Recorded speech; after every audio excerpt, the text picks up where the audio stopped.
Le jeu a commencé. Bonjour à tous, on se trouve pour une nouvelle partie de Go sur 9-9. Donc on est sur OGS pour celle-ci. On affronte un joueur DQ. N'importe qui pouvait accepter, en fait j'ai créé moi-même la partie. On est en Fisher, donc on a 5 minutes chacun. À chaque coup qu'on joue, on regagne 10 secondes avec un maximum de 5 minutes. Donc on commence par G7. On rentre dans un coin, on essaye de prétendre prendre ça. Et lui, il joue également dans un coin, mais il joue un peu plus large. Donc il prétend prendre plus, mais on peut peut-être glisser au-dessous encore. On va jouer sur la partie la plus large encore, donc on va jouer de ce côté. On va venir par ici par exemple, essayer de rester assez à proximité de ma pierre en G7 pour être connecté. Et lui fait la même forme et essaye encore une fois de prendre plus que moi. On voit que sous ma pierre, par exemple celle-ci, il y a 1, 2, 3 intersections. Lui, 1, 2, 3, 4. Et celle-ci, 1, 2, 1, 2, 3. Donc vraiment, il prétend prendre plus, mais forcément, c'est moins solide.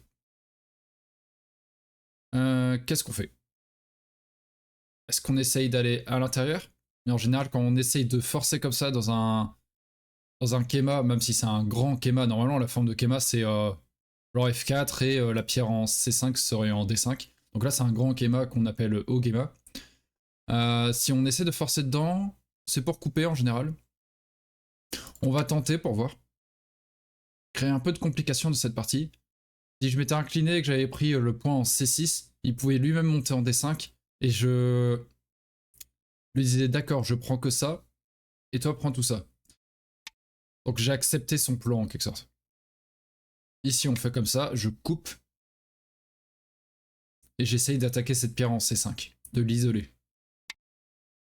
Il attaque ma pierre, si je ne réponds pas, il rajoute C3 et capture ma pierre en C4, donc je fuis. Et j'essaye de prétendre, regarde, ici dans cette situation, j'ai un groupe de 2 pierres ici, un groupe de 2 pierres là, on n'est pas connecté, en diagonale. Et lui il en a 1, 2 et 3 on pourrait dire.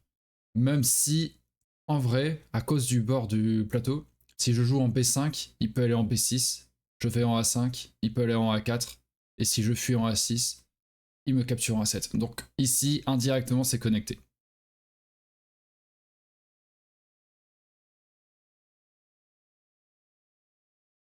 Qu'est-ce qu'on peut faire maintenant?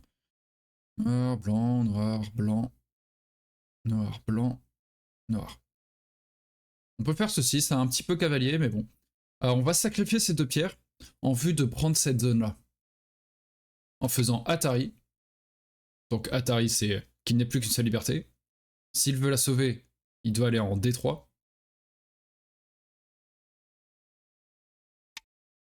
Il ne veut pas la sauver, très bien. S'il avait été en D3, mon plan c'était de pousser en E3. Il était encore en Atari, donc il devait fuir en D2. Je poussais en E2. Il allait en C2. Et ces 2 pierres n'avaient plus qu'une seule liberté ici et étaient condamnées. Et ensuite, je revenais en F5 pour être sûr de ne pas avoir de point de coupe ici. Et j'essayais de prendre tout ça. Il protège de ce côté. On va prendre la pierre. Ou. Si, on va prendre la pierre. Ça va être le plus simple. Donc là, on a une position très forte ici. Et il faut qu'il essaye de vivre de ce côté pour avoir assez de points dans la partie. Donc là, il a de ce côté, il a l'air d'avoir assez de place. Comment on fait de ce côté? Si je joue tout naturellement ici, à la frontière des territoires, il peut jouer là, je vais ici, il peut jouer là. Et il a l'air de faire assez de place pour faire ses yeux. Donc il faudrait peut-être être un petit peu plus agressif en jouant par exemple un coup en H4. Encore une fois, ce Ogema, qu'il ne peut pas vraiment séparer. S'il va en G5, je vais en H5. S'il va en H5, je vais en G5. S'il coupe, je peux capturer en H6. Donc on va aller jusqu'ici, essayer de réduire au maximum sa base de vie. Il va protéger en H3. Et là, attention, maintenant s'il vient en H5 et que je vais en G5, il peut me capturer avec G4. Donc il faut reculer. Souvent, on aime bien faire le coup que l'adversaire a envie de faire, lui-même. Donc là, il faut qu'il agrandisse son espace de ce côté.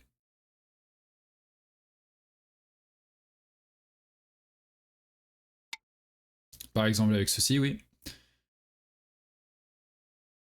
On bloque. Et on va mettre la pression un petit peu de l'autre côté. Ici. Il défend. Et là, il y a quelques petites faiblesses. On voit que ce groupe, il n'a que 2 libertés. Donc on va tenter ceci. Et si blanc essaye de capturer B8, il y aurait un problème. Voilà, s'il avait fait C8, notre pierre était en danger. Donc on répondait en D7. Mais si ensuite il faisait A8, on pouvait sacrifier B8. On faisait plutôt B6 et capturer en B9. Mais ensuite on pouvait jouer B5 et prendre ces 2 pierres et celle-ci par la même occasion. Donc là il se défend comme ça. Et on peut défendre ici. Il va de ce côté, très bien. Nous...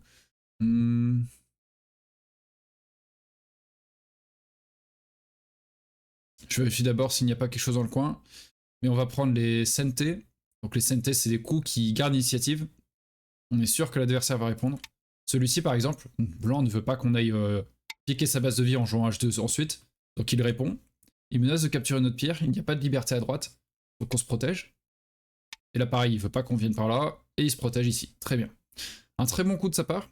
Parce que là, ici, il essaie de protéger à la fois ma venue en E1 et sa pierre en J2. Maintenant, quand je viens en E1, s'il va en F1, je recule. Et là, on voit qu'il est déjà protégé. Grâce à cette pierre en G2. Donc c'est un bon coup. On va plutôt défendre cette zone, nous, dans ce cas. Ici. Pour éviter qu'il rentre dans notre territoire.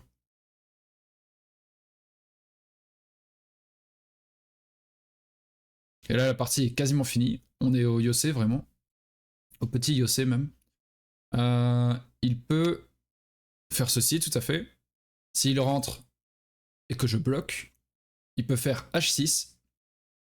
Mes 4 pierres n'auraient plus qu'une seule liberté. Donc blanc, on perd une liberté ici. On n'a plus qu'une 2. Si on bloque, il va ici. Il en retire encore une. On n'a plus qu'une en J5. Et si on joue en J5 pour essayer de fuir, on se prend le bord. Et on n'augmente pas le nombre de libertés. Il joue en J6 et il capture tout notre pâté. Donc on va se protéger. Maintenant, il peut aller en... Ici, très bien. Pourquoi pas.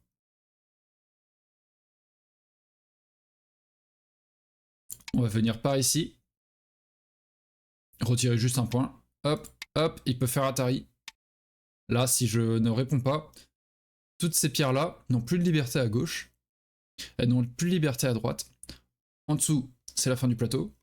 Et au-dessus, par exemple celle-ci, il y a une pierre blanche. Et au-dessus ici, ah oui, j'ai une liberté. Mais c'est la seule dont je dispose. Donc si je joue ici par exemple pour essayer de faire des points là, il capture en D4 les 6 pierres noires. Donc on protège et il peut jouer ici en premier. On protège notre territoire. Et ici, un jour ou l'autre, il sera obligé de jouer A7. Il ne peut pas venir en A9, sinon je capture ces 2 pierres. Donc il va ici. Et moi je peux jouer ça, c'est un coup qui n'appartient à personne. C'est un damé. On va le jouer comme on n'a rien d'autre à jouer sur le plateau. Pas forcément, on n'est pas forcément obligé de le faire. En règle chinoise par exemple, on est obligé parce que chaque pierre jouée vaut un point. Mais en règle japonaise, on n'est pas obligé. Par contre, sur vrai plateau, très souvent vous le faites, notamment sur 19-19. Parce qu'à la fin de partie, on essaie de faire des territoires qui soient... Enfin, on bouge un petit peu les pierres pour compter plus facilement. Parce que imaginez bien sur 19-19, 1, 2, 3, 4, 5, 6, c'est un peu embêtant. Par exemple, ici, on aurait pris J2 et G2, on les aurait placés ici. Et comme ça, on aurait pu plus facilement identifier que c'est 6 points. Sauf qu'en faisant ça sur grand plateau, très rapidement on peut se dire mince, ce point là était acquis. Donc sur vrai plateau, on joue le coup.